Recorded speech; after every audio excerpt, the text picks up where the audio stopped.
நீங்க 10 லட்சம் கோடி இன்னைக்கு கடனாக்கி வச்சிருக்கிறது நாளைக்கு வந்து அது வந்து 15 லட்சம் கோடியாவும் 20 லட்சம் கோடியாவும் மாறும். இதுதான் உங்களோட திட்டமா?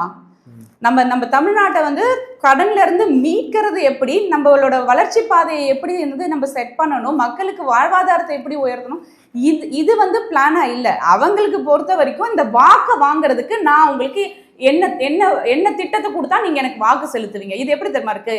ஏலம் போட்டுட்டு இருக்காங்க. மக்களோட ஓட்டை ஏலம் எடுத்துக்கிட்டு இருக்காங்க. நீ 1000 ரூபாய் ஒரு பக்கம், நான் 1000 ரூபாய் தரேன், நான் 2000 ரூபாய் தரேன், நான் 2500 ரூபாய் தரேன். என்னங்க ஏலமா நடத்திட்டு இருக்கீங்க? மக்களோட வாக்கு உங்களுக்கு வந்து ஏலமா போயிடுச்சா? அந்த 2500 ரூபாய் ஒரு பெண்ணுக்கு உரிமை தொகையை நீங்க பாக்கலையா? அது எப்படிங்க உரிமை தொகை? சரி, நான் 2500 ரூபாய் நீங்க எவ்வளவு வருஷத்துக்கு தருவன்றீங்க? 5 வருஷம். நாங்க என்ன சொல்றோம்னா, நாம் தமிழர் கட்சி என்ன சொல்லுதுன்னா, 2500 ரூபாய் வெறும் 2500 ரூபாயோட நாங்க உங்களை நிறுத்தல.